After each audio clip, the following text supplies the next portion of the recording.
what he represents is patriarchy. We're here to do work as men, as patriarchs. There's nothing more natural than being a father. I'm happy to introduce our first speaker here at the 21 Patriarch, 3rd annual. And what I like about this man is his wife. And let me explain what I mean by that. Is that I, as a pastor, have to appoint elders in a church.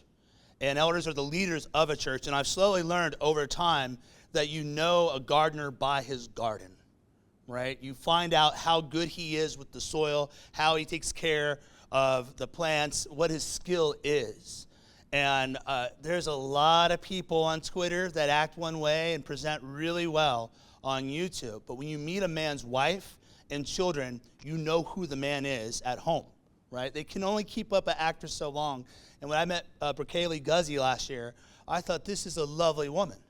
This is a beautiful woman. She wasn't needy. She was strong. She was at ease. Her presence made me know that Tanner Guzy is a good gardener. He's a good man. He's a man I'd want as a neighbor. And he's a man, he's a father of children that I'd want my kids to play with.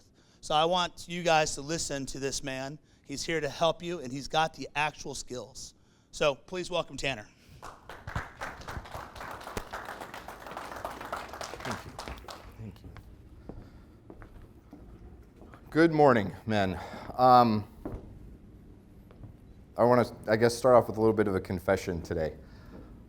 This is my 7th time speaking at the 21 convention. My 3rd time being able to talk about anything related to fatherhood, being involved in the Patriarch event. And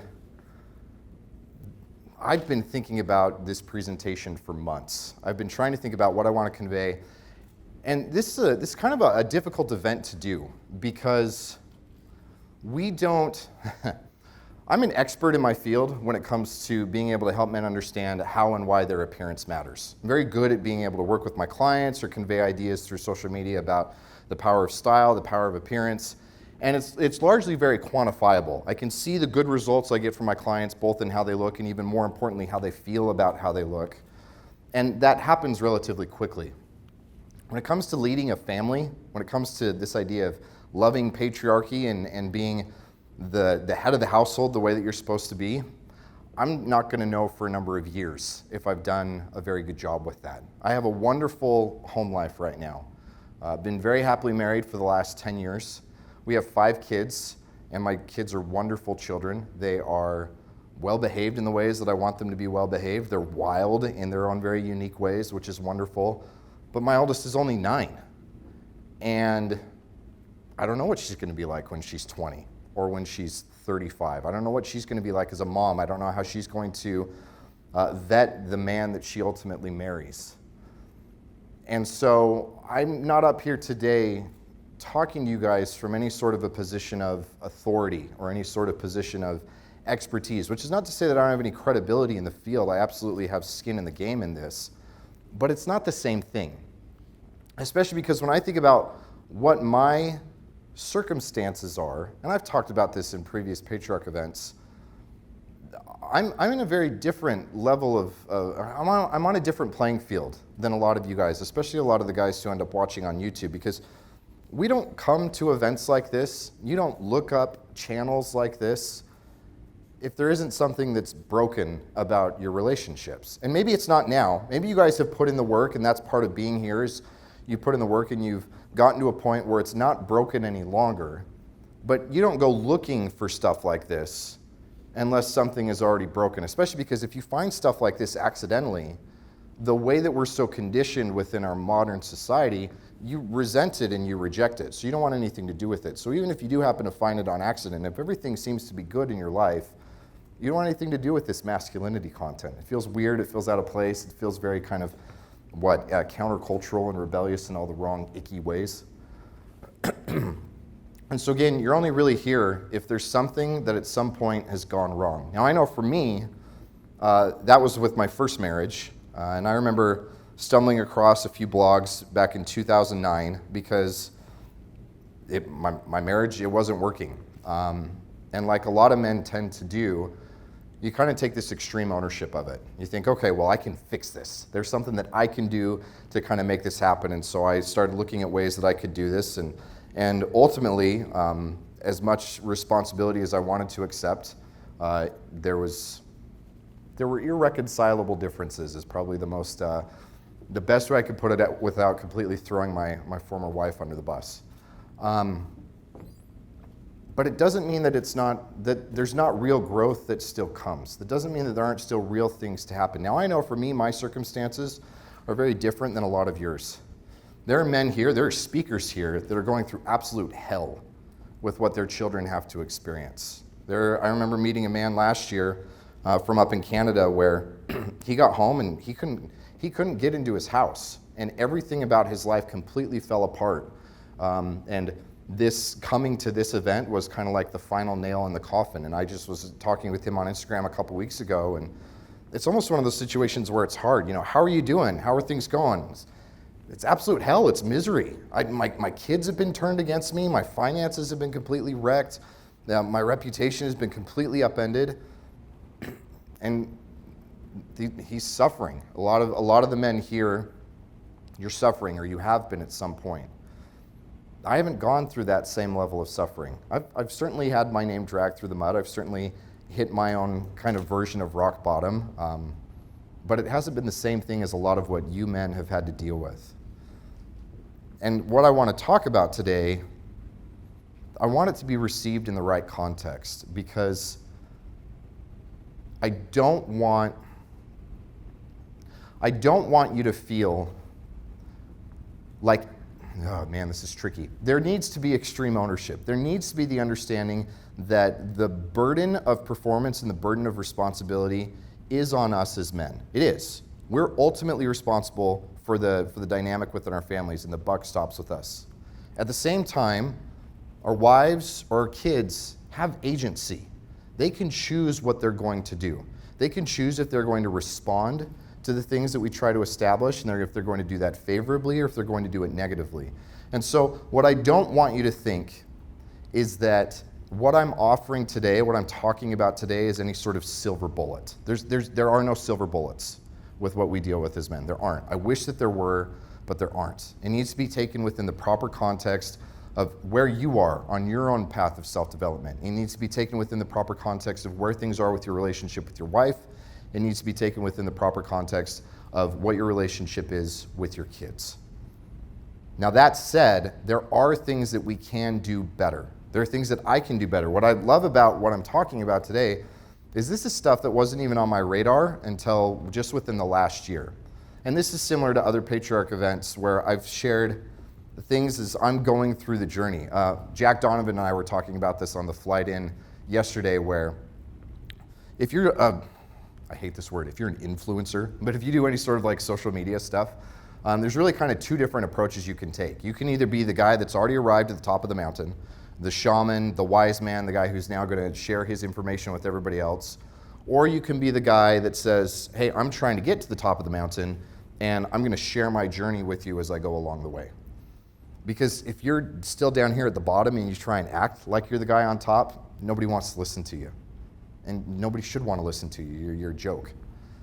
I'm not at the top of the mountain when it comes to this family stuff. I'm also not at the bottom. I've made some progress, and one of the things that has really helped me break through a lot of my own kind of plateaus on this journey is some of this stuff that I want to talk about today. Okay, so let's talk about this idea of leading with love. We live in a world that is full of false dichotomies or false dilemmas. It's full of them. It feels like even this idea of the kind of the tribalism or the division that we're experiencing is because we're given very polar ideas of you can have this opinion or you can have that opinion. You can believe this or you can believe that, and there's nothing that works in between. Other than gender, you can do that one in between because that's all, messed up anyway too, right? But the point is all the things that are actually supposed to have a spectrum are put in polar opposites, and the things that are actually supposed to be polar opposites are put in a spectrum. It's this crazy chaos of the world that we live in today. Leading with love is one of these things that the world has created a false dichotomy on. If you look at modern culture, you look at especially postmodern culture, the idea of us leading our families, leading our wives, or leading our kids is the opposite of love. It's a power grab. It's oppression. It's domination. And there's no way that you can lovingly do that. The only way that you can love your family is to basically happy wife, happy life, or to be able to affirm your kids in whatever it is that they decide to do. Or maybe you get some like milquetoast Christian version of it of like servant leadership, which is basically I retain all of the responsibilities of leadership, but none of the actual authority or none of the rights or anything else, and it's not actually leadership either. It's just the fake like Burger King crown as opposed to being something that you're actually wearing for real. Now at the same time, the way that we see a lot of approaches to leadership, this is the way that we saw it with like post-war generations, like the Greatest Generation or the Silent Generation. You see this a lot in the Red Pill community today, is this idea that any sort of manifestation of love, any sort of validation, any sort of affection, any sort of expression of love is simping, it's weak, it's beta, and the only thing that your family needs from you is a strong hand of leadership. And if you lead them, and you lead them well, then they will respect you, and you don't need love, you need respect. And they don't need love from you, they need to be able to look up to somebody that they respect. And so the idea of actually approaching it with love from a lot of us on this other side is treated as anathema, just like the idea of leadership is treated as anathema to people from the other side. And again, it's a false dichotomy. We can do both. We need to be able to do both. Because if we don't have the right kind of attachment between us as spouses or between us as parents to children, then we will lose our kids. We live in one of the most interesting times in the world in that we've gone from a parent orientation and that children received their entire worldview from their parents, or if not directly from their parents, at least from a tribe or a village or even a country or a macro culture in general that supported who the parents were and what they believed in. It supported the role of parents being the authority. It supported the hierarchy that exists within marriage. It supported all of these things. And we've moved from a parent orientation to a peer orientation. And as soon as I give you guys an example of this, you're going to understand how easy it is to recognize this. You think about how much culture changes every decade. You go back and you look through the 20th century and you think about music or language, you think about clothing, you think about attitudes. And the 1940s were drastically different than the 50s. And that was when things were just getting started. The 50s were massively different from the 60s, and you go to the 70s, the 80s, the 90s, and so on, to the point where it used to be that, you've heard the saying that the past is a foreign culture. And that used to be something that spanned over centuries, if not millennium. Now, my kids don't recognize something that would have been normal even in the year that they were born, because culture is changing and it's growing that quickly. And yes, a lot of this has to do with things like technology. A lot of it has to do with things like politics or globalization and the fact that we pull in all these other cultural elements from everywhere else. But the main thing that happens with this, or the main reason why we're seeing this quick change in everything, is because we've rejected the idea of embracing tradition and building upon it. And instead what we do is we focus on the here and the now, and we focus on our peers. Your kids probably do this. They probably spend more time with their peers than they do with adults who are actually invested in them and love them. They spend more time with them at school. They probably spend more time with them in daycare if your kids are in daycare. They spend more time being entertained by this on television. They spend more time doing this with their friends. And it seeps into it undermines what our role is and what our ability is to communicate with our children as parents. So we've gone from this very structured and this very past looking and future looking, this very kind of tradition building and tradition expanding culture that was parent oriented, into this very flat pancake version of something that's peer oriented, to the point where think about the idea of it's normal in your teenage years to rebel against your parents. It's not. It's common, but it's not normal. You go back in time 1,000 years ago, and your average teenager didn't go through his angst phase. He didn't reject his dad because his dad didn't understand him. He went through things where he wanted to become like his dad. And that rebellion wasn't rebellion, it was expansion. It was, Dad, pass the baton to me. I'm ready to take what you've done and go do it myself. You even see this with the greatest generation. The idea of going to war, of lying about your age when you're 17 and you're lying to be 18 so you can go fight for your country. You don't fight for a country that's based on your peers. You don't die for the opinion of just your peers. That's because something has been so ingrained in you that you recognize you're part of something bigger and greater than yourself. You don't go die for your favorite band in high school. You don't go die because you're an Apple guy or an Android guy. We don't die for these stupid things that we orient ourselves based on, these really micro tribal lines that we divide ourselves on. We die for these macro things that cross generations. We kill for the things that cross generations, and we've lost that. This is why our kids will never understand. Even I am ashamed to admit that I don't understand the idea of signing up the way that my grandparents did, both my grandpas did, to go fight in the war. I don't understand that to the same extent that they do, and my kids understand that even less. This peer orientation, it seeps into everything. For me, this has been probably one of the biggest red pills that I've taken, because as soon as you start to see it, the removal of children from the world of their parents and the forcing of them being in their own world together, it's everywhere. Pay attention to the shows your kids watch. Think about the shows that you grew up watching, even little safe things. Like, remember Charlie Brown? And when the adults would talk, it was like the horn sound, wah, wah, wah, wah, wah, that type of thing.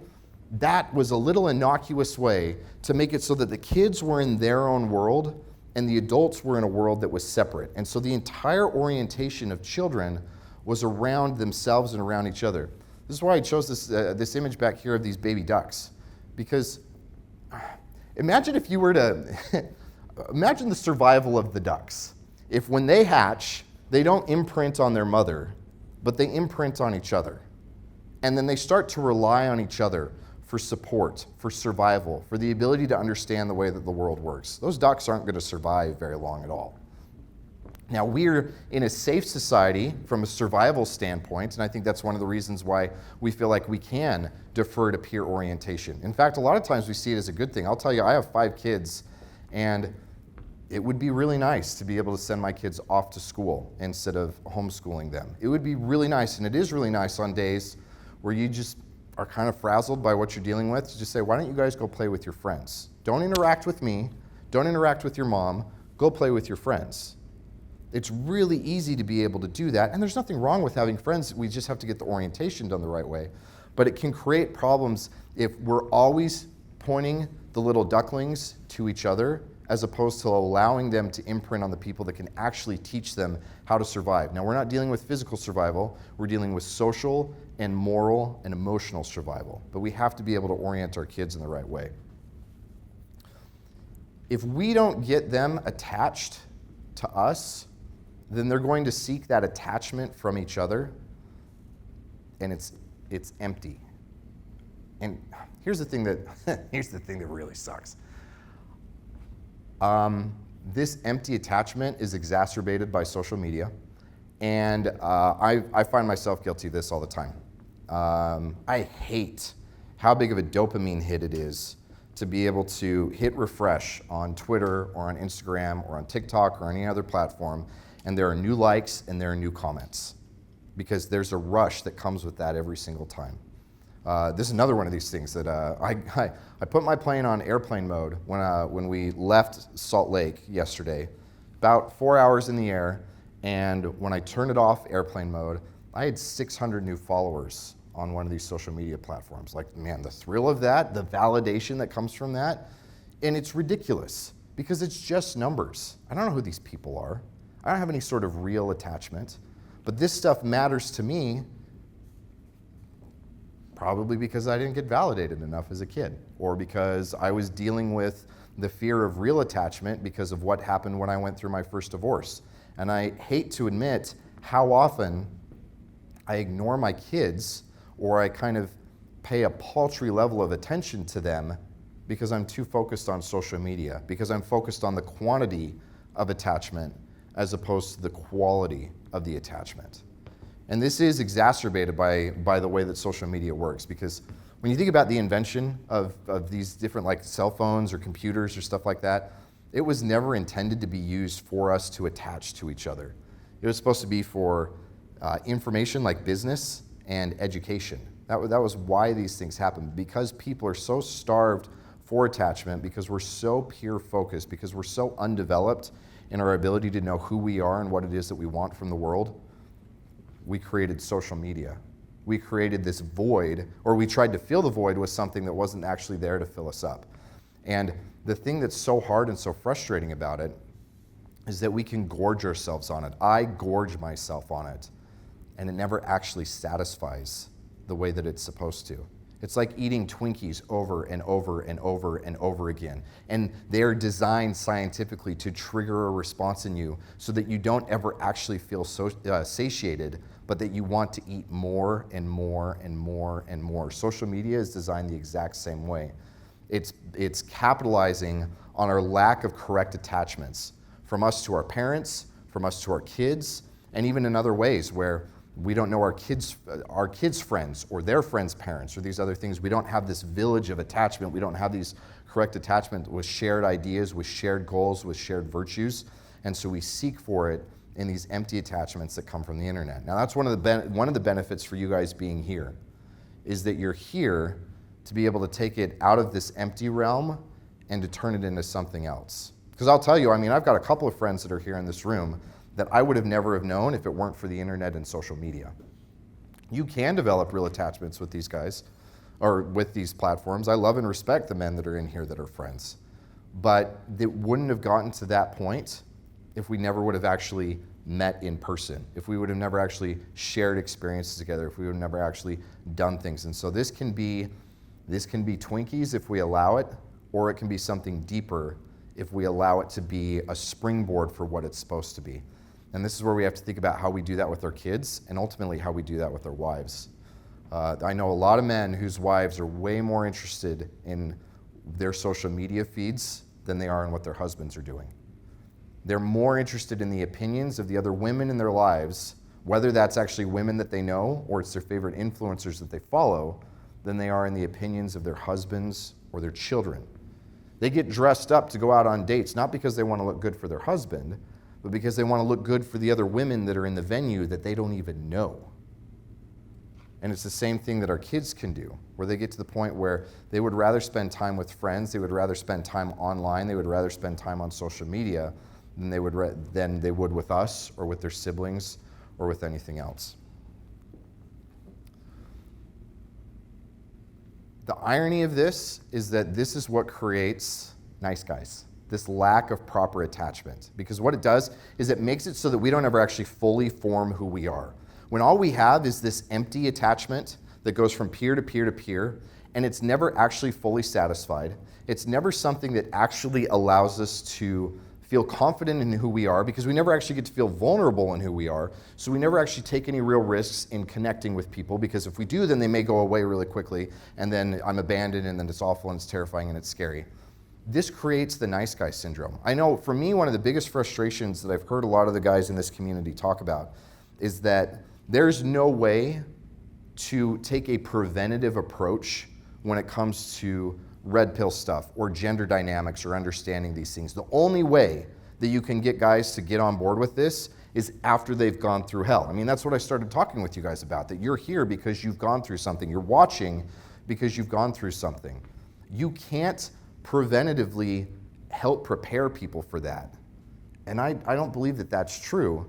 You just can't do it if we're too peer-oriented. You can absolutely do this if you break the cycle of that peer orientation by becoming oriented towards your own children and helping them get better oriented towards you, and helping them get better oriented towards your parents or your grandparents, or what their responsibility is going to be when they're children. Nice guys stop existing. This idea of the perpetual people pleasing, that's a good alliteration, right? The perpetual people pleasing, or the idea of being the doormat, that stops existing when you're not so devoid of any meaningful attachment that you're desperate for anyone's approval, because maybe somebody will finally like me and maybe somebody will finally validate me. When you have proper and healthy attachments, you're okay being hated. You're okay being rejected. You're okay being resented because you're rooted not only in the people that you've been through thick and thin with, you've been through hell and high water with, and you know that those relationships are real, but you're also rooted in yourself. You know that you have value. You know that you have something that you can offer, and you know that people aren't going to abandon you as soon as things get tricky or as soon as things get sticky. You know that your parents aren't going to disapprove of you and reject your love because you were a little bit disobedient. And your kids are going to know that when it happens from you too. When we create these proper attachments, there's no need to have to worry about have to worry about fixing things, because we can prevent these things. We don't have to fix nice guys. We can stop them from ever existing at all. And that's ultimately not only so much better for our boys, but so much better for the women that they interact with too. I think one of the things that's the most challenging about all this is that the way culture used to exist, you didn't have to focus that much on creating proper attachments because the culture did the work for you. Today, we have to spend so much more time and energy, we have to invest so much more of ourselves into creating the attachment the right way, creating this orientation in the right way, and only from there can we actually focus on the tactics and the principles and the how-tos of parenting. Now, the nice thing is when you do it right, the tactics and the how-tos are a whole lot less. This may be a poor metaphor. I'm totally making this up off the top of my head, and so hold me to it if it sucks. But I was thinking about this as I was showering this morning, where I'm on the 7th floor and I turn on the water and it comes out and it's hot and it works because the system is set up to where it works really, really easily. All I have to do is turn it on, and I know I'm going to turn it on, and I don't have to think that hard about it. Now imagine if the water weren't running. All of the tactics I would have to implement, all of the things that I would have to do in order to be able to take a hot shower today. I would have to know where there's water. I would have to know if it's pure or not, and if it isn't, how do I purify it? I would have to be able to get it up 7 floors. I would have to know the right quantity that I need to be able to have. I would have to know how to heat it, how to gauge the right temperature. There are all these things that I would have to do in order to be able to take a hot shower if the system didn't work the way that it was supposed to. The system used to work.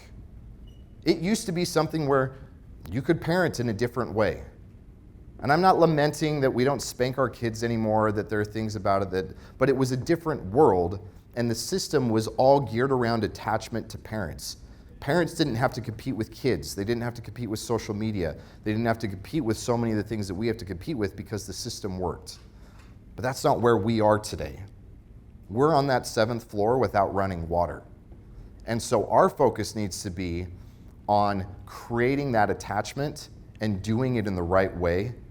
And from there, we can then turn around and focus on parenting, or we can focus on having a good relationship with our spouse. But the attachment is the thing that needs to precede all of that. So what does that look like?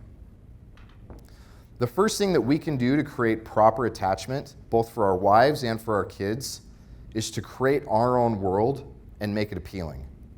This was the entirety of my speech last year on the idea of aspirational fatherhood.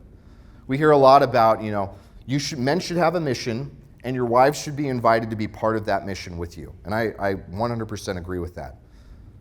But it has to be a good mission. It has to be something that your family wants to go on that mission with you. It has to be something that they see potential benefit, that you recognize that it's going to bless their lives, as opposed to just this selfish idea of, I'm just going to go on my mission, or I'm on my mission when you're really not on a mission. You're just serving yourself by escaping or by doing anything else. You have to make your world appealing. You have to make it appealing for your wife. You have to make it appealing for your kids. And this takes courage, it takes risk, it takes work, and it takes effort. Most men, most dads don't do it. They see fatherhood. I mean, you hear the same trope over and over again. And I get why single guys resent it, why they're gonna, I just want to travel all the time, or I'm just gonna, see how many notches I can get, or I'm gonna do these other things, because the idea of you get married, you get a stable career, you pop out a few kids, you get a mortgage, and then you exist for 50 years and you die. It sucks. That is a terrible narrative. It's a stupid narrative, and it's ridiculous that we've allowed the nobility of family and the incredibleness of fatherhood to turn into this pathetic version of this is what it is. And think about that's the example that we set for our kids if that's what we live up to. Because if we become Homer Simpson or we become Phil Dunphy from Modern Family, if we become that complacent, lackadaisical father of I'm too busy, it was a hard day at work, or I don't really want to have to deal with this right now, I just need to be able to focus on me, or oh, my back doesn't feel like it's supposed to anymore, or I'm much more interested in watching the game instead of actually playing a game with buddies or with my kids. If we become passive, pathetic consumers, and that's what we model for our children, they're not going to want anything to do with parent orientation because our world sucks. Why do they want to be part of it? It's a miserable existence. Of course they're going to be more interested in being oriented to their friends. And this doesn't mean be the cool dad. It doesn't mean that you have to go into their world and try and acclimate yourself to their world, but you have to make your world appealing. You have to bring them up to your level and show them what the view is like from where you see it, and it damn well better be a good view from where you see it. They have to be able to want to be where you are. Okay, the next step is to get into their world. All right? This one's hard for me. I love my children. I fiercely love my children. And playing with them is very hard for me. I have a very difficult time. My kids are young, and the idea of playing the same game over and over and over again, of being able to participate with them on their level. There are times when it's tedious. There are times when it's exhausting. I mean, my one son, he's going to see this in like 20 years, and I'll pay the therapy bill when you do. But he loves Zelda, and we kind of dosed it out properly, and I let him play video games that I've played myself too, so that we have some sort of connection there between us. And man, I don't know what it is, but when I'm driving him and his sister to piano lesson, or like we're going to his wrestling game or soccer practice or something else, and he just starts telling me about the latest temple or the latest shrine that he's on, like my brain just checks out. I don't hear a word he says. I immediately just am focusing, and it's an automatic thing. There's this tedium in hearing the way that they talk about these things. And I'm embarrassed at that because, one, it's actually something that I understand what he's talking about because I played the game with him. But two, even if it's not, I need to be able to connect with him in a way that doesn't sound like, oh yeah, that's interesting. Oh cool, yeah, no, I remember. Like I need to get into his world. We need to get into their world. Now, for a lot of us as dads, there's some sacrifice there. This is another one of these things with my son. Most men are weak and beta. How do you get past this? How do you be a real man? How do you be a husband and a father? That has been where we've dropped the ball as men, is because we're too acceptant. We're too tolerant. I'm calling for intolerance for evil. We need to be able to properly identify with the definition, what is masculinity? We need men to stand up and do heroic things. Building a tribe of people who are of like mind, who you can depend on, who hold you accountable, who will call you on your BS. I call the official tagline for now with 21 Convention is America's last stand for masculinity. I think it is. The event, and it's as a reflection of the manosphere, really. You come out and you consciously attend and start talking with these people, because people who are coming here to discuss big ideas, important ideas. Not just talking about being masculine, but okay, you've done all this self-development, what are you going to do with it?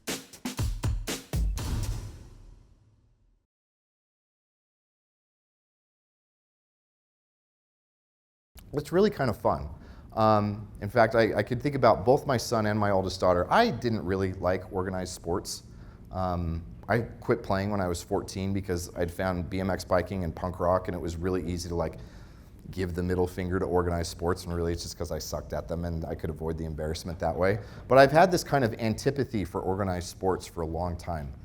I see the value in them now, but there's still some where it's funny to realize like 25 years later that there's still this like emotional response to these. And one of them is football. I don't know why. My dad wasn't really super into football. I have a lot of friends who play football. Like there's no antipathy for the people, but there is for the game. And my son started playing flag football this year. And he loves it more than anything else we've had him try. He loves it more than wrestling. He loves it more than soccer. He loves it more than t-ball, more than skiing, more than skateboarding, more than anything. He loves flag football. So guess what I'm getting into? It's my job to get into football.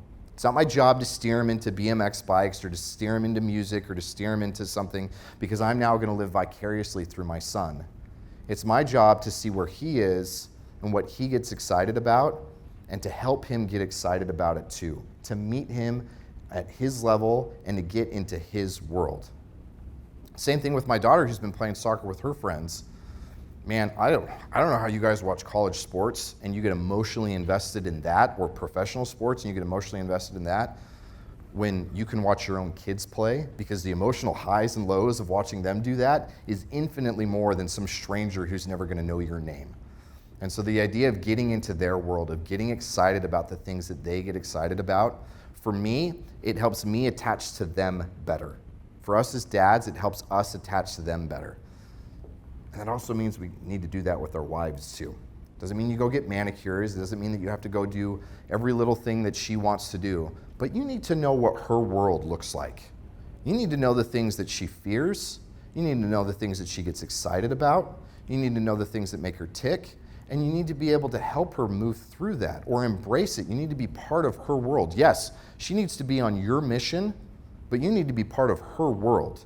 You need to attach to her just as much as she needs to attach to you, because if there's only one direction of that attachment, then it's broken and it's not going to bear the fruits that it's supposed to bear. So get into their world.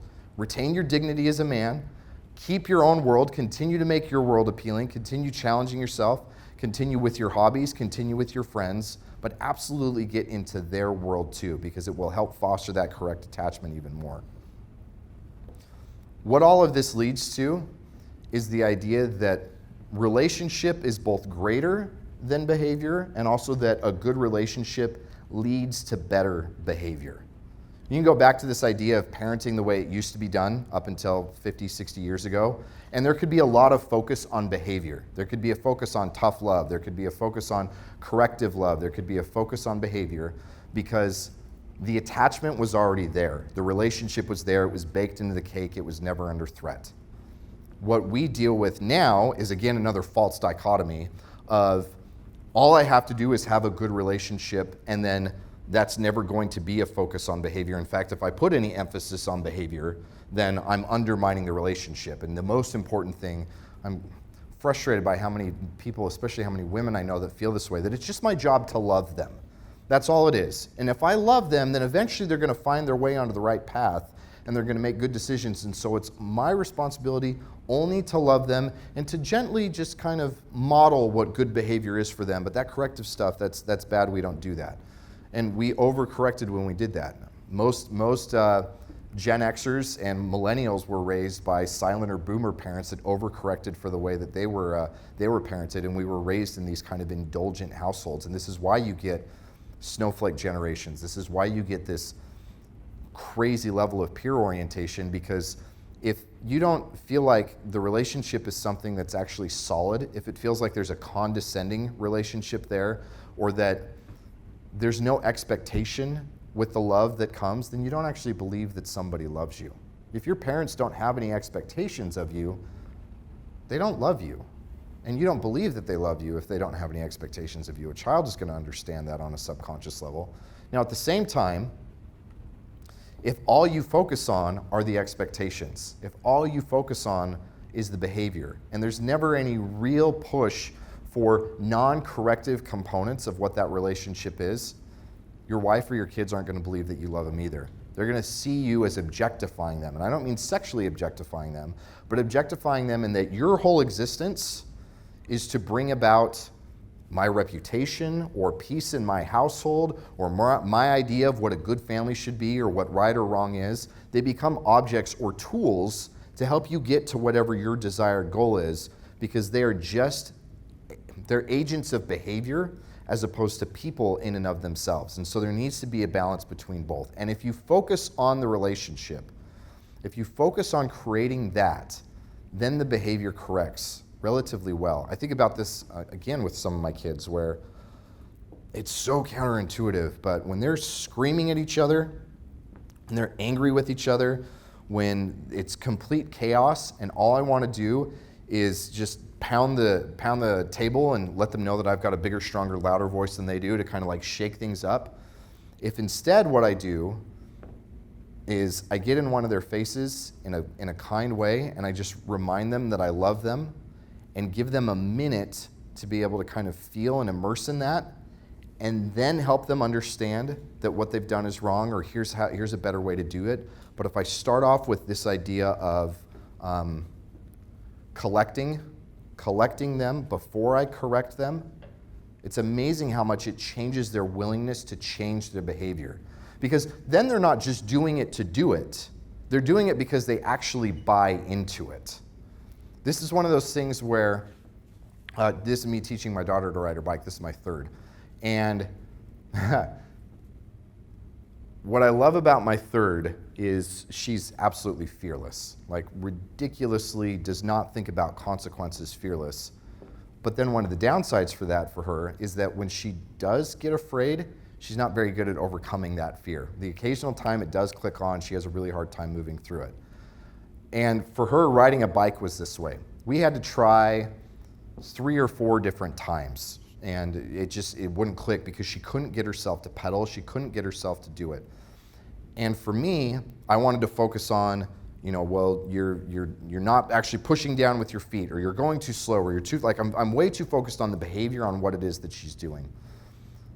But the final time that we got it, the reason we got it is because when she got scared and she started crying and she got overwhelmed, rather than just being frustrated or, okay, how can I quickly absolve that and help her move to the point where we're actually focusing on riding the bike, I got down with her and I helped her understand that it's okay to be scared. That this is scary. Yes, there is a potential for you to get hurt, and you're fine to be scared. And even if we don't ride the bike today, I love you. My relationship with you is not contingent upon your ability to learn how to ride this bike today. And there was something about it that I watched her brain just click, and she melted into my arms, and then the fear went away. Well, that's not true. The fear didn't go away. Her ability to, or her inability to manage the fear went away. And very quickly after that, she was riding a bike. And now she's off doing it as frequently as she wants and as fast as she wants, and that fearlessness is right back into it. We need to collect them before we correct them, and we need to do it in a way that they understand. I think this is the thing where it's really difficult, because we can collect them in the same way that we are on our phones and we're, oh yeah, that's a good story type of thing. Where we see this even, kids understand this on a level because kids even do this on their own level. One of my kids, my oldest, loves crappy food, and it's a real struggle for my wife and I, to the point where, we only keep good, clean stuff in the house. My wife will grocery shop from 4 different stores to try and find everything that works, and even to facilitate snacks. But as soon as my oldest can, she's out the door over to one of the neighbors' houses so she can just eat crap. And she loves it. And my wife does these wonderful, every Sunday, she does a big homemade meal where we have the kids try something new. And we also have this big dessert. And one of the rules is you don't have to finish your plate, but you need to try at least everything if you want to be able to have dessert. And it's amazing how frequently all of my kids will just try to do the bare minimum of, I'm going to take one quick bite, and I'm going to make a big dramatic affair out of it. And then immediately, before we've even had a chance to start our meal, because she's feeding the baby and I'm cutting it up for the 2-year-old, and it's, can we have dessert now? And it's because they're putting in that token effort into doing what we want, as opposed to fully embracing it. We don't want them to just eat good food. We want them to appreciate good food. We want them to love eating good food. And I tell you that because our kids understand it that way too. They don't want us to make a token effort at collecting them and having a relationship with them. They don't want us to go through the motions of we're having a conversation or I'm making eye contact with you so that we can talk. They want us to actually connect with them. They want us to actually collect them before we involve any sort of correction in what their behavior is. This is one of these things that does feel like it's a silver bullet, because if my kids are really struggling, especially if it's just one of them, if I take 5 minutes to go sit with them somewhere, put them on my lap, and it's not a forceful thing, but there's just physical contact and calmness on my part, they immediately go from anger to a sense of futility, which is good because they have to embrace that they can't always have things the way that they want. That futility is a good thing. And then from there, they're open to being corrected, and not just doing it because they're begrudgingly doing so because I'm not allowed to do this or because I have to do that, but because they actually buy in to not only the behavior that we want from them, but the mindset around the behavior that we want from them. And so when I make it an effort to not give a token approach to what it is that they need from me, it facilitates their ability to not just give me a behavior, but also give me everything that surrounds that behavior so that they're actually becoming the kind of kids that they're supposed to be. Okay, the last thing that I want to share with this is probably the hardest thing. And this is that we need to lead when they need us. And this is, I don't know how it was for you guys, but I know for me, when I first got into this marriage, especially because Berkeley was very aware of my wanting a traditional household, and she wanted it too. She wanted to be a stay-at-home mom. She liked the idea of my being the head of the household. This is reinforced by our doctrinal beliefs. This is reinforced by the culture that we're in to some extent, and this is also something that she just desired.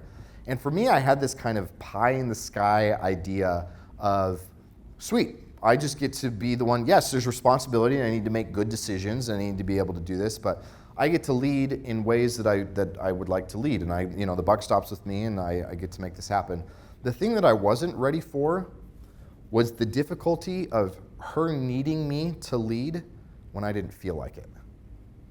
Or I wasn't prepared for the difficulty of my kids needing me to lead when I didn't feel like it. Because my wife is very different from me.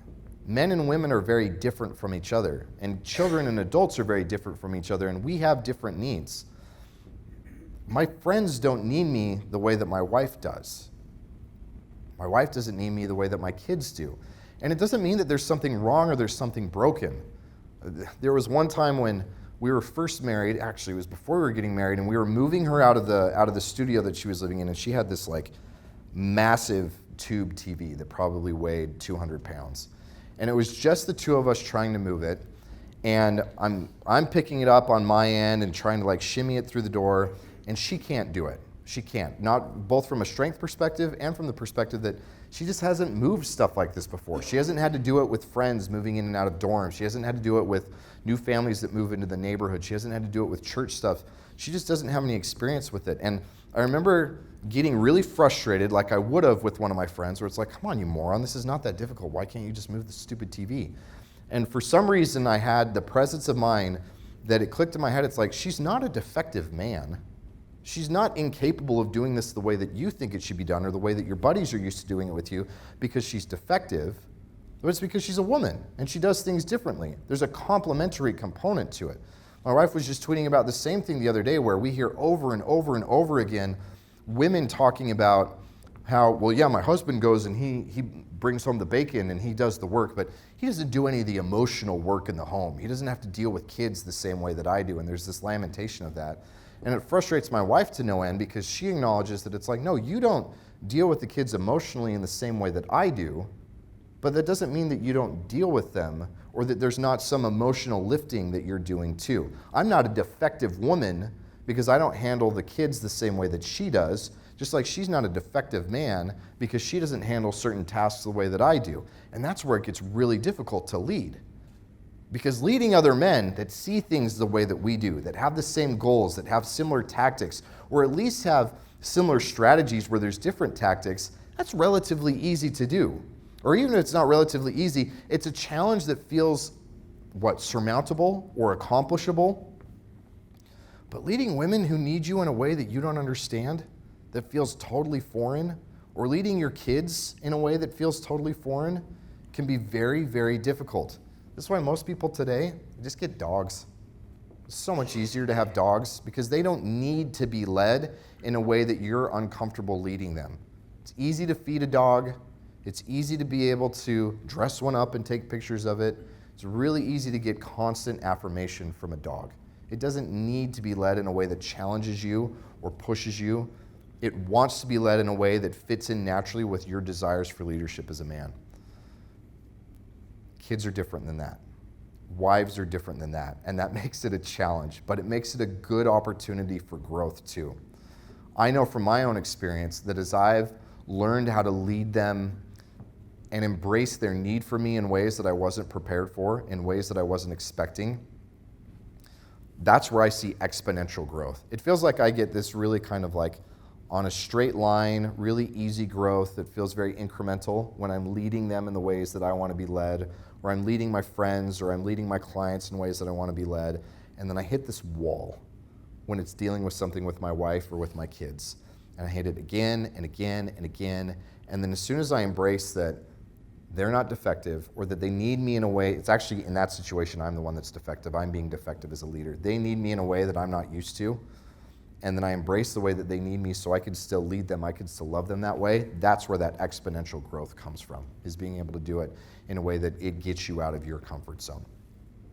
So that's the last thing that I've been able to focus on, is leading when they need. Now, like I said, this is not something, these are not all my ideas. I've given you my takes on this. Like I said, this is something that we just got turned on to within the last year. A really good resource for this is a book called Hold On to Your Kids. This is where a lot of these ideas come from. I know that a lot of the other men that are here, especially the therapists and the other guys, are familiar with a lot of these ideas.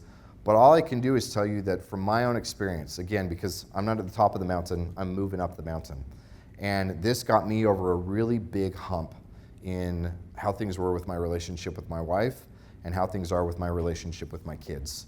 That is, as I've focused on helping them get attached to me and helping myself get attached to them rather than this peer orientation, it's fundamentally changed the dynamic of what our household is.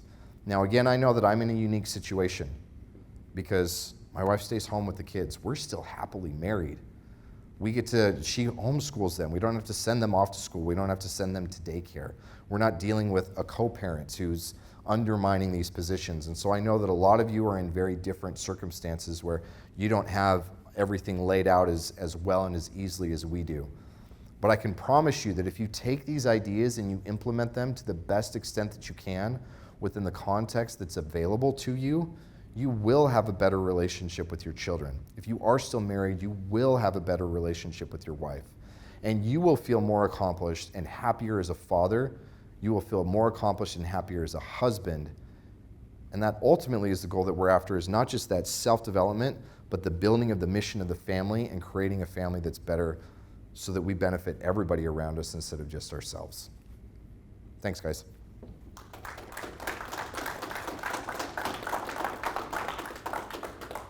Okay, I guess we got a few minutes for questions, right? Yep, you got 20 minutes. Yeah. Who this mic be on? By the way, I know that I like that it's a little bit more intimate this time. So I do this when I do my style trainings. We got 20 minutes. So if you guys have multiple questions, let's do multiple. So don't feel bashful like, oh, I already asked one, and there's like, I'm happy to give you guys the time if you want it. If you don't, I get that too, but yeah.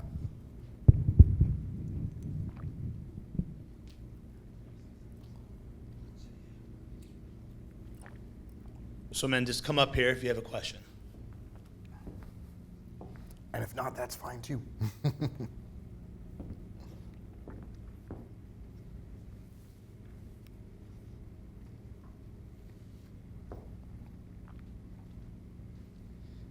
Hey, good speech. Thank you. So if you were kind of raised in like a soft, let's say, protective environment, how would you correct that in yourself? And then how would you kind of prevent yourself from going to the extreme as a parent for your kids? For myself, and I was raised in kind of a soft, protected environment for sure. Never got in a fight in high school, never really had to push myself in a lot of ways. I was always able to talk myself out of hard situations or like flee to, I fled sports because then I could go ride a bike and pretend to get good. So I know what you're talking about. The first thing is learning how to embrace hardship yourself, and it has to be meaningful.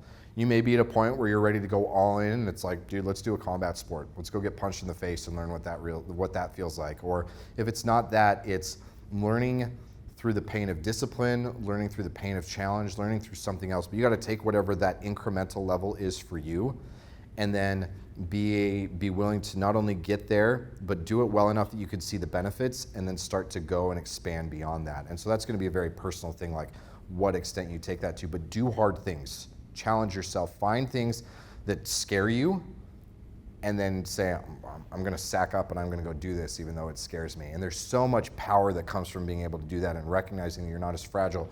You're not fragile physically, you're not fragile socially, you're not fragile financially, nearly as much as you think you are and nearly as much as you've been conditioned or coddled to believe that you are because of the way that you were raised.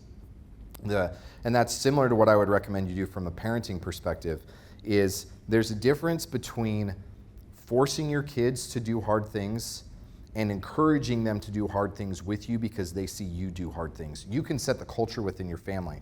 If they know that mom and dad are constantly growing or constantly developing or constantly challenging themselves, if they see you, whatever your hobbies are that you're doing, and they see you getting better at it, they see you improving from a work perspective, again, that's that idea of inviting them into your world where work or hobbies or sports are not things that dad goes and does and we don't know anything about, but we get to learn about how he does them and why he does them, then your kids will be much more naturally inclined to want to emulate you, and so they will find themselves challenging themselves more. And a lot of that comes from even just having the confidence of being properly attached to you. They will feel more willing to take on those risks because they know that there's a default safety that they can come back to, rather than this whole world is fragile and that has to be protected and coddled as well. Does that answer that for you? Yes, definitely. Okay. Thank you. You're welcome.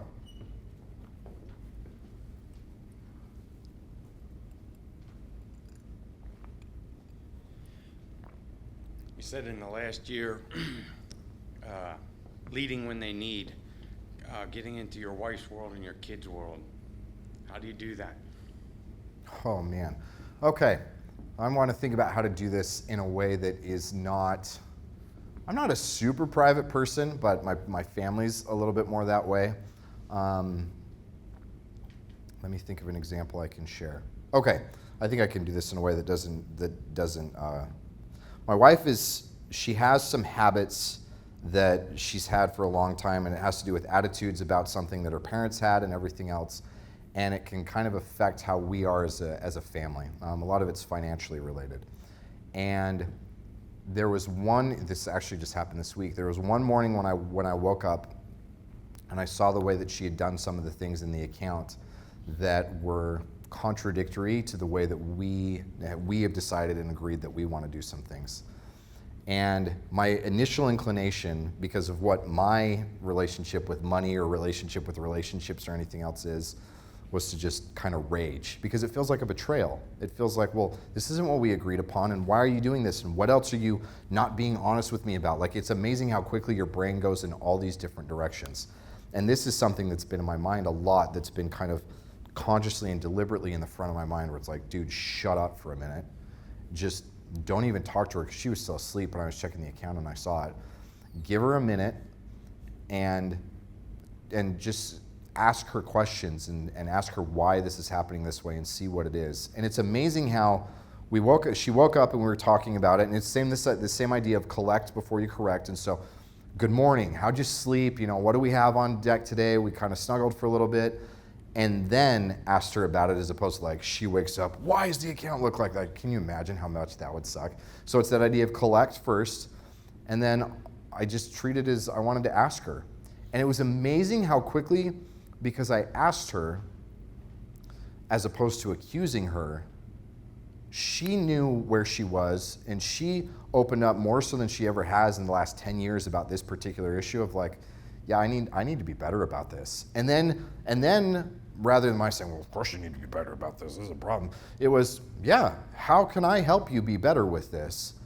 And this thing that could have been a big fight between us turned into an opportunity for us to actually get even closer than we've ever been, and for us to continue to help her with things. And I think part of that comes from, rather than her constantly feeling threatened or defensive, or I have to hide this, or this is shameful, it was, okay, now I can finally acknowledge that this is actually a problem, and Tanner's on my side and he's gonna help me address this.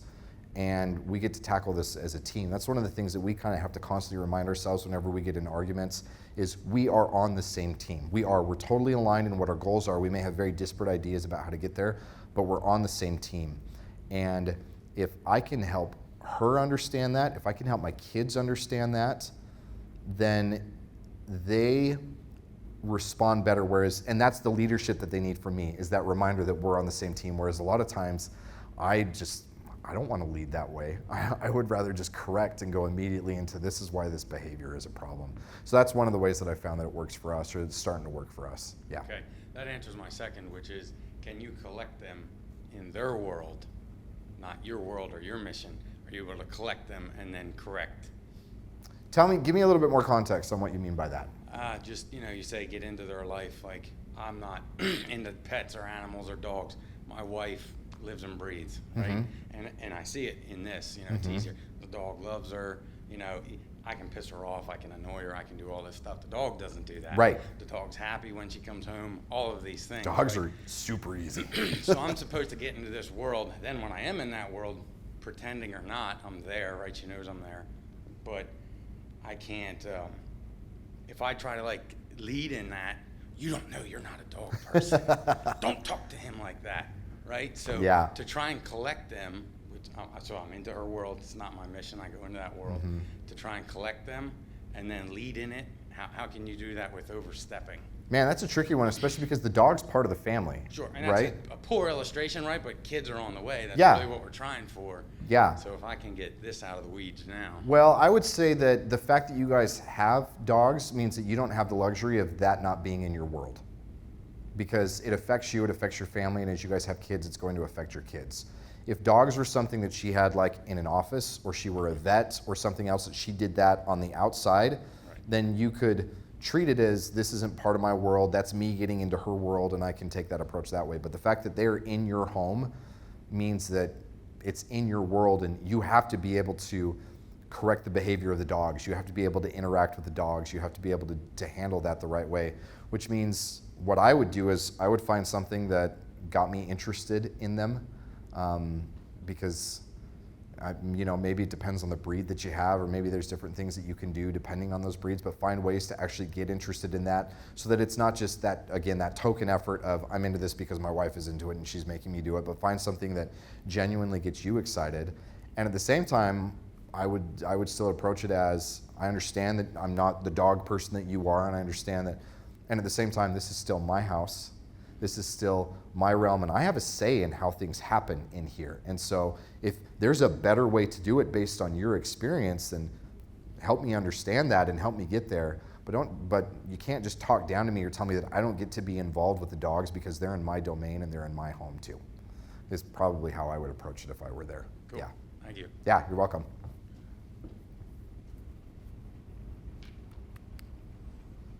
Great speech. Thanks, Ryan. So how do you deal with, obviously your wife's had plenty of kids, how do you deal with the fluctuations in their self-confidence and maybe after the kids and getting back to their look before they started having kids and the self-confidence issues that most women deal with going through that? My fiance deals with that. Yeah. And it's always a touchy conversation for me to have, to be like, how can I help her versus how can I not help her versus I'm not saying you look unattractive, but I know you feel like you're unattractive. I feel like it's a push-pull in most relationships. Doesn't it suck, especially because there are times when you still find her attractive. It drives my wife crazy that I get these pregnancy goggles, because every time I go back and I look at photos from when she was pregnant, it's like, you really that big? And she doesn't believe that I didn't see it that way when she was pregnant. They really cannot see the way that we still see them. They don't believe us when we're being sincere about how attractive we think they are.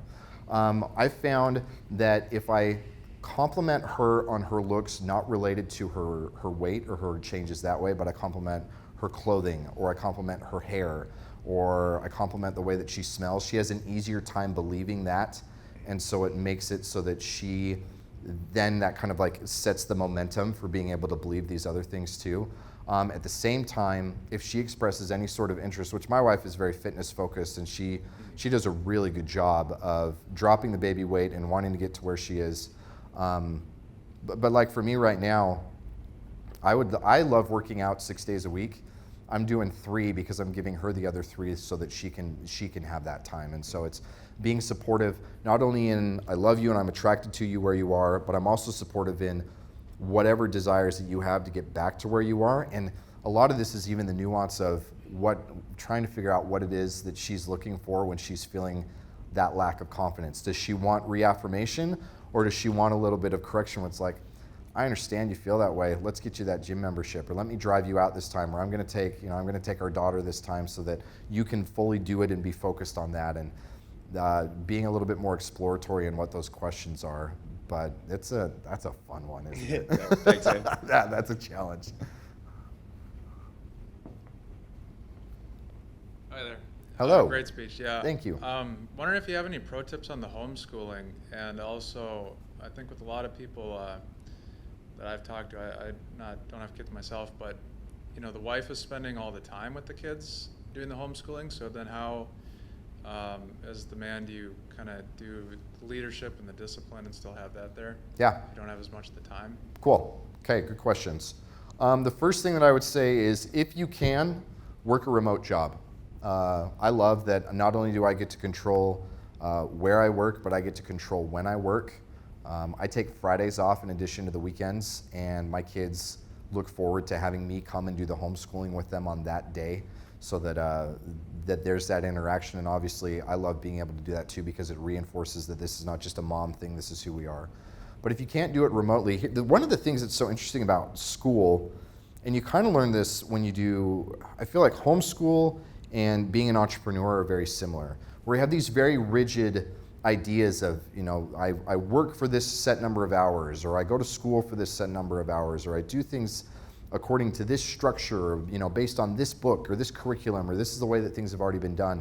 And as soon as you break free from either one of those, it becomes really easy to teach whenever and wherever you are. Like, we do school 4 days a week with our kids, and it's maybe 2 hours that my wife is actually like in the schoolroom at the table doing that stuff.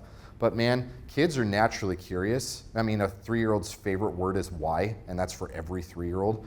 And this is what's so frustrating about regular schooling, is it takes this beautiful, innate, natural, godly desire to want to understand the world, and it just squashes it, because you get stuck up in all this rigidity, or it's babysitting, and it's all these hours, and you have to sit down and shut up and regurgitate and all of that. Whereas, man, so much of homeschooling is, Dad, how do volcanoes work?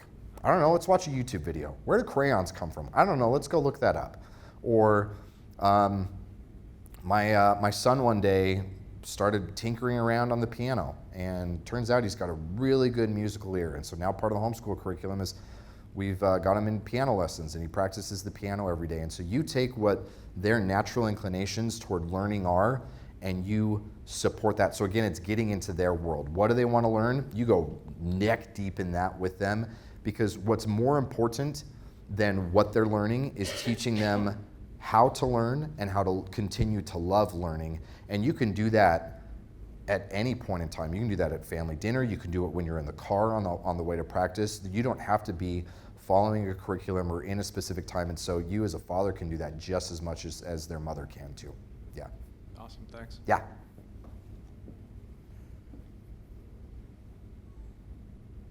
Okay. Thanks, guys. I appreciate the chance to get to speak with you today. So we'll see. We'll do some stuff after, but yeah, thanks, guys. What he represents is patriarchy. We're here to do work as men, as patriarchs. There's nothing more natural than being a father.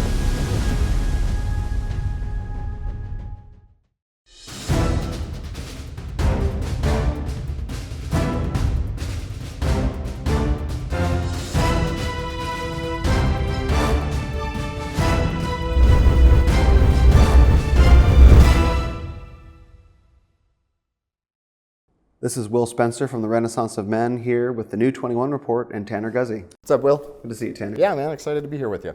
So this is what, your third or fourth 21 convention? Sixth. Wow. Oh my gosh. I've been doing these for a little while. How have you seen it evolve over the years, and what do you think about this year's event? Geez, man, I mean, it's crazy how when I first started coming, I came back in 2016 for the under 21, and I felt like a complete outlier.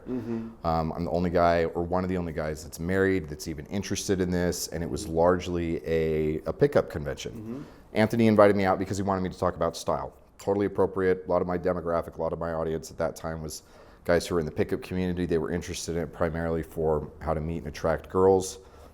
But then you watch this event go through these iterations to where it goes into a little bit more red pill focus, and then you introduce the patriarchy component and the focus on fatherhood and family, and then obviously what Anthony did last year as far as introducing 22. And so it's really been cool to see the full evolution of all of this. And I would say that the biggest difference that I noticed this year was this almost like this calm, mature energy to it. There's still energy. It wasn't like this somber, mopey event by any stretch of the matter, but there wasn't the franticness or kind of the desperation or even some of the one-upmanship that you used to get from some speakers. You used to get a lot more from some of the attendees, but there's more of this kind of calm maturity and a little bit more of the weight of the mantle of what it is that we're up against and what it is that we're trying to accomplish. I think a lot of that has to do with COVID and all this other stuff that's happening where we realize that, I mean, we're kind of in really dire circumstances and masculinity is a linchpin to getting this all solved and taken care of. Yeah, the barbarians are at the gates. Right. In a way. It's like, okay, in a way that at last year's event, it wasn't quite the same. It's like, which is interesting. We were still in COVID, but it was still different. It was different, yeah. So what did you talk, you spoke at the Patriarch's convention this year, right? What did you talk about there? I talked about the importance of getting your kids and your wife so that they're oriented toward you as opposed to being oriented toward their peers. Because when we did move away from a hierarchical culture where you have the idea of, I'm obligated to, whether it's the legacy of my ancestors or submission to God or any God or this submission to these kind of high ideals, not only that I need to live up to that myself, but that's also something I need to pass down into future generations. When we move away from this kind of hierarchy into this flat, linear peer orientation, we lose our rooting, not only as a civilization, but even people as individuals. And it's really hard because everything about the way society is structured right now is geared toward peer orientation. Technology structures us that way. The breakdown of the nuclear family structures us that way. Media and entertainment set up peer orientation. The way that schools and daycares are run is all geared towards peer orientation. It was kind of almost as big of a red pill as realizing the gender dynamic between men and women was finding out, man, as soon as you think about peer orientation versus parent orientation, you see it everywhere, and you realize how dangerous it is and how important it is for families to be oriented toward each other and maintain and build their own cultures as opposed to letting your kids have everything about who they are be determined by their friends. Yeah. Would you say that orientation towards institutions is part of peer orientation? Because there are a lot of people that would orient themselves towards what the CDC says or the FDA, and it's not strictly peer, or maybe there's an expression of that in the peers, because who cares what the CDC says, but all my friends say that it's important. Yeah, well, it's interesting because I think that's one of the things that we're in this kind of transition generation where it used to be, I heard somebody talking about how our grandfathers who fought in World War II, that if vaccine mandates had been a thing back then, they would have said, absolutely not, we're not going to do it. And I wonder if that would have actually been the case, because there was such a general trust in government. There was a relative understanding that was still a of the people, by the people, for the people type thing. And there was still this orientation towards structures, towards institutions. Pastor Michael Foster talks about the institutions of the church, the family, and the state. And those were largely still believed in and still respected and still supported. And we've seen the denigration of both the church and the family and the complete perversion and inflation of the state. And so I wonder if in another 50 years, if you're going to have this kind of authority fallacy of the government says so, or the CDC says this, or whatever else, or if we'll be so peer-oriented at that point, especially because it's so obvious how many of these institutions are just outright lying to us. If it's going to lose even any of that credibility as we just go further into chaos. Yeah, so. I mean, I think every institution has spent at least the past couple years, and that's if I'm being generous, right? Burning all of its credibility. Yeah, it's got this like credibility capital that it's just spending all of it. That's right, and I think it's kind of hard to avoid that realization. It's like these were the institutions that we as, let's say, citizens, as men, put our trust in, because they're the large-scale levers of society, let's say. And then every institution, one by one, has turned on all the citizens all at once, all simultaneously. It's just burning through everything. And it's just one by one, like even down to sports. It's like sports is an institution in its own way. It's like, oh, I can't turn on a sporting event without some amount of propaganda. Yep. Will that ever? Do you think that'll ever regain the trust? No. I think that we are too balkanized as a culture, where the idea of going back to any sort of mainstream agreed upon institutions, I think that's a very 18th to 20th century construct, and we're going through something that's going to completely change that. Technology, I think too many of us underestimate how big of a linchpin social media was. I think that you give it 1,000 years and people are going to talk about the invention of the iPhone as the same way that we talk about the invention of the printing press. Like it changes everything. Yeah, absolutely everything. And so the idea that I can have my little balkanized tribe of people that think the same way that I do, that believe the same things that I do, that speak the same language, that have the same inside jokes, but they're all over the world. And everybody has the luxury of doing that, so that I don't share the same ideology as my neighbor or that neighbor or that neighbor. I don't think we're going to go, unless you get to the point where people actually start to geographically locate again. I don't think we're going to get to the point where you have any sort of mainstream connected culture at all. I think it's going to be all these little micro cultures and little pockets everywhere. Yeah, I mean, we're on a social media platform right now. We're on YouTube, and I was speaking to Ian Smith yesterday, and he actually issued a call for men to get on social media. Normally, you see a lot of the media arms saying, "No, get off social media, abandon social media." He made a call to get onto social media, and that's been something that I know you've been working on as well. So just speak a bit about social media and this whole world that we're talking about. Social media is not going anywhere. Yeah, it's not. As much as we would like to think that it's something that you can just not engage in, it's not going anywhere. And it may not be that you feel like you have to particularly participate in it, but your businesses do. Your everything else about your life is in some way connected to social media, even if it's only 1 or 2 degrees of separation away. And if the only content that's up on social media is the stuff that denigrates masculinity, it trivializes the family, it tears down anything that's good or virtuous or beautiful or lovely, then that's the stuff that's going to continue to be pumped and put out. And so if you want to see less of that, if you want there to be a legitimate counter voice, then you need to either 1, be creating that content yourself, or 2, supporting the people that are creating that content, because again, it's not going anywhere. And you can't just bury your head in the sand and say, well, I don't like TikTok, so I'm not going to be involved in this. Sorry, dude. I've got kids that are going to be on social media in the next 5 or 10 years. Any generation is going to continue to be on that evolution.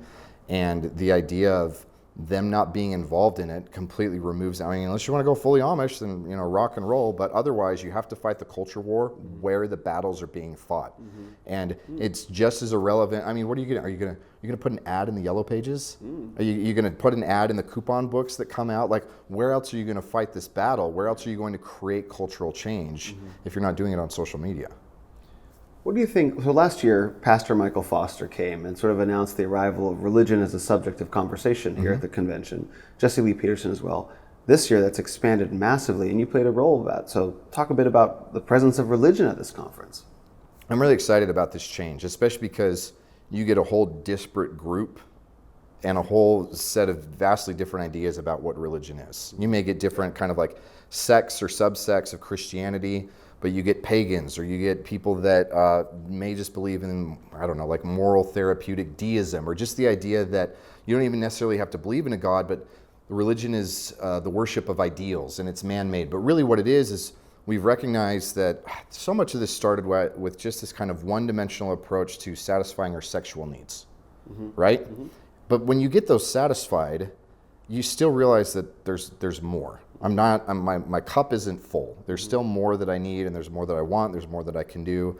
And so then we move to our emotional needs, or our social needs, or our financial needs, or our physical needs. And that's part of the change we've seen, not only with the 21 convention, but even the men's movement on the internet in general, is it moved away from just purely being focused on sex to, I mean, how many guys this week talked about, you gotta lift. You have to start lifting weights, right? Every single one of them, because we recognize the physical power, and we're breaking down that dichotomy of the dumb jock or the weak nerd, and realizing you have to be fully integrated with your brain and with your body and all of that. And as you continue along that trajectory, there is a glaring hole if you ignore the spiritual aspect of masculinity. And you can try and avoid it, you can try and dodge it, you can try and rationalize away from it. This is one of the things that I love about Anthony, is even if he's not a religious person himself, he still recognizes the validity and the need for a spiritual focus, and he fosters that very well. Yep. And so I think it's inevitable, and it's really fun to see a whole disparate group of men that come in, and some of them are on this level of I just want to get my sexual needs fulfilled. And you get some that are just I want my physical needs or I want my financial needs. But the number who have kind of checked those boxes and are realizing I need to get my spiritual needs taken care of and I need to get that house in order as well. It's been really cool to see that and be a part of that the last couple of years. And there have been some pretty intense conversations going on. Like, I think I've stayed up late, at least the past 2 nights, probably more, having very deep religious and philosophical conversations one-on-one with men. And I know that, you're a member of the Church of Jesus Christ, and you've gotten a lot of questions from men about that. What was that like for you? It was a blast. And to be honest, it was something I was kind of praying to have opportunities to be able to share my beliefs and do stuff like that. I would think about that as I was doing my morning prayers or as I was preparing to come in this week. And I think that's one of the coolest things about the way that this environment has been fostered is that there's a willingness to come in and just ask questions. There's not any shame or embarrassment or trepidation of, well, wait, okay, say that again, you believe what? Elaborate on that for me. Or, okay, that's really cool, and we believe this instead, as opposed to, no, that's wrong. You're an idiot, I can't believe you heretic, you think that way, but it's, okay, I think that's totally bogus, but I come at it from this angle, and so there's this mutual respect of the fact that I don't think anybody here believes that anybody else who's here is in any way spiritual or religious on default or on autopilot. There's the respective understanding that everybody's relationship with the divine is something very thought out, very intentional. Everybody's paid their dues on it to some degree. And so you can respect each other when you do that, even if you arrive at different conclusions. And you don't have to get into this milquetoast, well, your beliefs don't matter or my beliefs don't matter. It just matters that we believe something. Like you can go pretty hard on what the doctrinal differences on beliefs are, but you can do it with a level of respect because you know that the other person arrived there sincerely and intentionally, as opposed to, I don't know, that's just what my mom and dad taught me when I was a kid. Ouch. Exactly. Yeah, there was the panel that you were on it, and Jeff Younger, who's an Eastern Orthodox, Pastor Michael Foster, Jack, who's pagan, is how he would identify, I think. Solar idealist. Exactly. Yeah. These are, almost irreconcilable, kind of perspectives. But what I think was Michael Foster said was that the first thing that happened is all the men tried to find consensus, and that doesn't happen.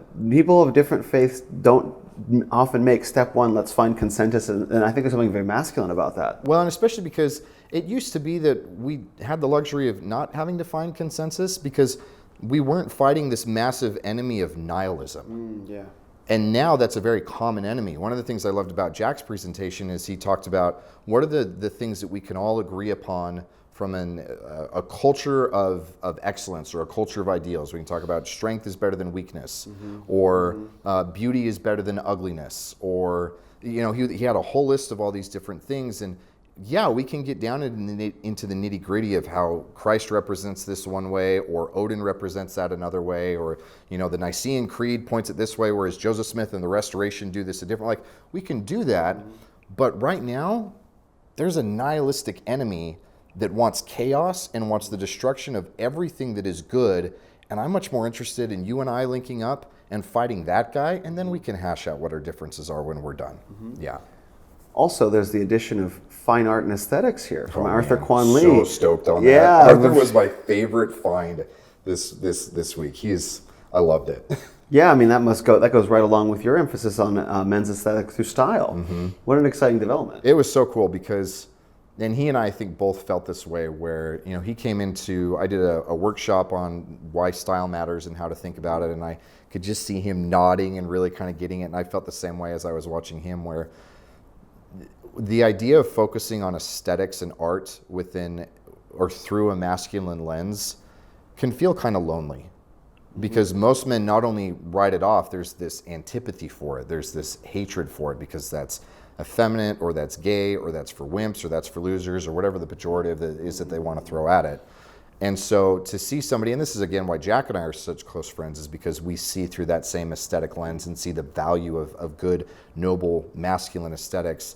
And so then to see Arthur come in and for him to be as well trained as he is, for him to be as articulate as he is, for him to do it as well as he does, and to be on that same wavelength where we're not rubbing shoulders with each other. He's arrived at this truth independently, kind of reaffirms it's like, yeah, we're not just making this stuff up ourselves. There's real legitimate truth to it. And then he brings in a whole new perspective on it. Like, I love that how he talked about what we need is Greek rationality, Judeo-Christian values, and romantic masculinity. And it's just like, that's exactly what we need. Whoa. Right? What was that? Was that his that was thought? in his presentation. Oh, wow. And that is, we get so focused on the nitty-gritty of like just the Greek rationality of if I can throw data or facts and figures, or if I can like do this awesome dunk tweet pointing out how the nihilists are not being logically consistent, then hey, the problem is solved. And that doesn't work.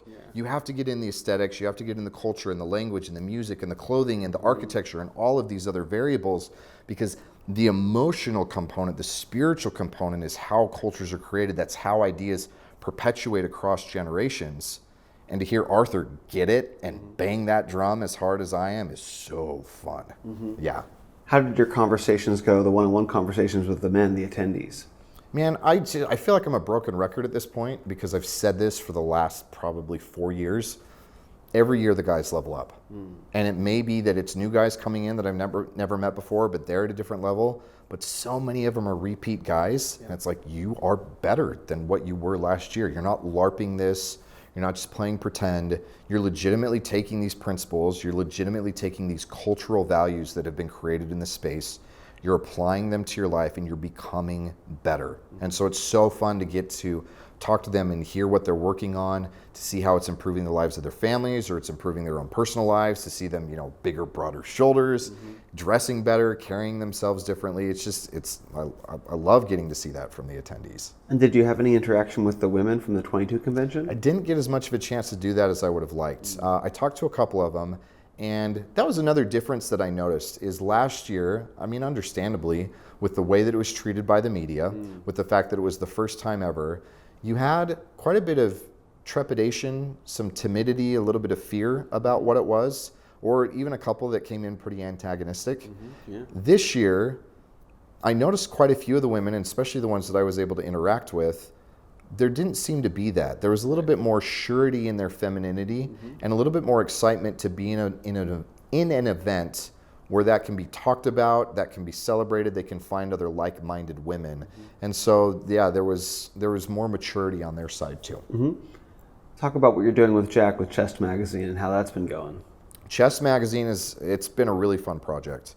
One of the things that we've realized, especially within our space, is you can't get a fair shake. Right. If anything remotely bigger than like your local news, and most of the time even if it's your local news, finds out about what we're doing, they're going to throw the worst possible spin on it you can get. And for so many of the speakers who are legitimately trying to do good things and they're fighting off this void of nihilism, it's really debilitating from a financial standpoint. It's debilitating from a growth and engagement standpoint. It's honestly even debilitating from an emotional or a mental standpoint for the speakers to just go through you Google search your name and it's just like hit piece, hit piece, hit piece, hit piece, hit piece. And so one of the things that Jack and I have wanted to create is something that is professional and slick and it's authoritative and it's dignified and it has the credibility, but it actually lets us see the goodness of who these men are and what it is that they're trying to do. Not just this one-dimensional cherry picking this, twisting that, manipulating this, but actually giving the full picture so that these guys actually have something that when you look them up, you see who they actually are instead of just this mischaracterization of them. And at the same time, the other big mission for Chest is you get a lot of reactionaries in our space where they completely define themselves as I am anti the enemy. I'm anti-nihilism, or I'm anti-feminism, or I'm anti-communism, or cultural Marxism, or I'm anti-this, or I'm anti-that. And the problem is yeah, there's an enemy, and it's real. But if that's your only focus, fleeing that isn't enough to actually create nobility. You have to have something aspirational that's worth building toward. And so what we've realized is how much of this content that's being put out on YouTube, on Twitter, on blogs, on everything is so reactionary. It's like, can you believe that this is what they're doing? And we don't want the energy to go there anymore. Right. What we want to focus on is, okay, what is it that you want? Yeah. What is the world that you want to live in? What does that look like? What does that look like aesthetically? What does that look like philosophically? What does that look like socially? What does that look like from a parenting or a marriage or a dating perspective? And how can we actually help create that? And how do we find people that are creating those things? How do we find artists or musicians? How do we find men that are putting, we just had Ian Smith as one of our features in our last issue. That man, the thumos in that man, his willingness to actually go to battle and put his neck out on the line is so admirable, and men need to see that. They need to be able to see the nobility and the goodness that comes from that, and so that's the kind of stuff that we're trying to showcase. And so for now, it's an online magazine. We do a new issue every couple of months. The plan is to build it until we get to the point where we do an end of the year print edition, and then hopefully get to where we're doing print editions for every issue that comes out. But the support has been awesome. We've got quite a few guys in our pockets that we're really excited to be doing features on in the future, and it's just taking things to the next level, because you don't win by being a reactionary. You have to build something that's worth fighting for. Where can men go to find out more about you and what you do? So if you want to find out more, especially because, I mean, at this point, like, I used to just be the style guy. And if style is what you're interested in, go to my main site, go to masculine-style.com. But so much of it is now is, you know, aesthetics or fatherhood or religion or these other things. And so the best places to find me for that are going to be on Twitter and on Instagram, and it's at Tanner Guzy. Great. Yeah. Thank you so much. Thanks, Tanner. Will. It's great talking to you. Yeah, pleasure, man. This is Will Spencer from the Renaissance of Men, here with the new 21 Report and Tanner Guzy. Thanks so much for watching.